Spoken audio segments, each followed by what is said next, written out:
আবার বহু বছর পর সেই সব জায়গাগুলো দেখে যেন আমার ফেলে আসা সেই ছোটোবেলার দিনগুলোতে আবার ফিরে গেলাম। আমার শ্বশুরবাড়ি থেকে 2 পিসিমণি আর ঠাকুমা এসেছিলেন। তো তারা যখন বাড়ি ফিরে যাচ্ছিলেন তার আগে আমরা সবাই মিলে গিয়েছিলাম আমাদের গ্রামের সমস্ত মন্দিরগুলো তাদের ঘুরে দেখাতে। প্রথমেই গিয়েছিলাম এই লক্ষ্মীনারায়ণের মন্দির। এই মন্দিরটা বহু বছর পুরনো। আমি আমার বাবার মুখে শুনেছি আমার দাদুর ছোটোবেলায় নাকি এই মন্দিরটা ছিল, মানে বহু বছরকার আগেকার, প্রায় 150-200 বছর তো হবেই এক কথায়। আমাদের গ্রামের তো বিখ্যাত হলো বাবা বাল্যেশ্বরের গাজন। তো বাবার গাজন যেদিন শুরু হয় মানে রাত গাজনের দিন, তো সেই দিন এই জায়গা থেকেই প্রথম গাজনটা বের হয়। তো এই যে দেখুন এই মন্দিরের চূড়ার যে নিচের দিকের কাজটা দেখছেন, এখানে পালি ভাষায় কিছু লেখা আছে। তো বাবা সেটাই পিসিমণিদেরকে ঘুরে দেখাচ্ছিল।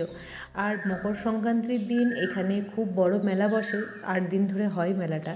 আর আমি যখন ছোট ছিলাম আমাদের পাড়ার সকলে বন্ধুরা মিলে আমাদের এখানে পৌষ সংক্রান্তির দিন এখানে ঠাকুরের কাছে সানজল আনতে আসতাম। ঠাকুরের এই সানজল না নিয়ে গেলে যে বাউড়ি বাঁধার নিয়মটা থাকে সেটা নাকি ভঙ্গ করা যায় না। তো চারিপাশের এই জায়গাগুলো ঘুরে ঘুরে দেখাচ্ছিল আমার বাবা সব পিসিমণিদেরকে। আর আমি ভাবলাম যে আবার কবে আসবো, তাই আমি একটুখানি ক্যামেরা বন্দি করে রাখি। আর এই যে এই ঠাকুরের সামনে এই বড় গাছটা দেখছেন, এই গাছটার নাম হলো চাপা গাছ। আর এই যে এখানে চলে এসেছি, এটা হলো আমাদের বড় কালীতলার মন্দির। তো এই গাছটা হলো অশোক গাছ। তো অশোক ষষ্ঠী চৈত্র মাসে হয়ে থাকে, তখন এই ফুলগুলো খুব দরকার হয়। তো পিসিমণিরা যেহেতু শহরে থাকেন তাই এই ফুলগুলো তারা দেখেনি বলে দেখছিল। আর এই যে এখানে এটা হলো আমাদের বড় মা কালীর মন্দির। এই যে যিনি দাঁড়িয়ে কথা বলছেন ওনাদের সাথে, ওনার দাদু শ্বশুর এখানকার পুরোহিত ছিলেন। তো প্রায় 150-200 বছর আগেকার মায়ের মূর্তি।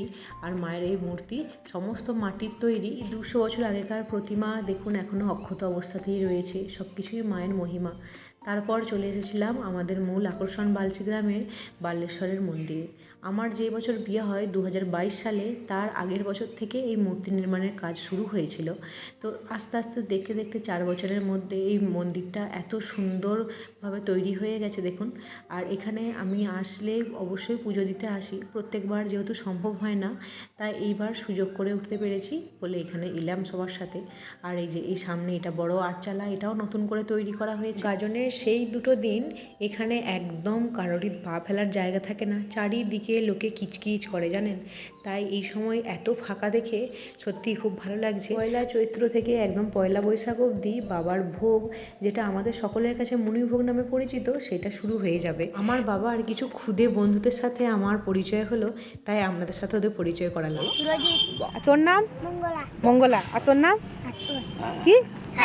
সার্থক। ও দামটা তো চরম না। এটা ভিডিও করা হবে। তোদের কে হয়? বাবা কে হয় তোদের? বন্ধু হয়। বন্ধু কি করে? কি করে বন্ধু? কি করে? পড়াতে যায়। তোদেরকে কি দেয় মাঝে মাঝে? পয়সা, খাবার। তোরা কি খাবার খাস? বিস্কুট খাই, ঘুগনি খাই। খাস?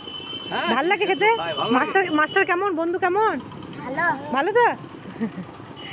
যাও তোমরা খেলো গে। হ্যাঁ, আজকের ওয়েদারটা খুবই খারাপ ছিল, তাই মা বিকাল বিকাল এখানে সমস্ত মিষ্টি আলাদা আলাদা করে নিচ্ছে। কারণ এই সকল মিষ্টি আমার শ্বশুরবাড়ি থেকে পাঠিয়েছিল পাড়ার সবাইকে দেওয়ার জন্য। তাই মা বলছে যে সন্ধে যদি ঝড় বৃষ্টি হয় তখন তো যেতে পারবো না, তাই এখনই গিয়ে দিয়ে আসি। ভাগ্যিস মা গিয়েছিল জানেন। এই দেখুন যেমন বলা তেমনই কাজ। সন্ধে প্রায় 6:30 নাগাদ এত প্রচণ্ড ঝড় বৃষ্টি হচ্ছিল যে বাইরে যে কাচের জানলাগুলো আমাদের আছে সেগুলো লাগিয়ে রাখার পরও কেমন গোটা ভেতরে দেখুন জল ঢুকে গেছে। আর বাইরে শিলাবৃষ্টি যেমন হচ্ছিল তেমনই প্রচুর ঝড় হচ্ছিল জানেন। আপনাদের ওদিকে কার কেমন কি ওয়েদার অবশ্যই জানাবেন। বাইরে শিলাবৃষ্টি হচ্ছে আর এই যে একদম কাচের জানলা ভেদ করে একদম নিচে জল পড়ছে। এই দেখুন ঝড়ের আওয়াজ।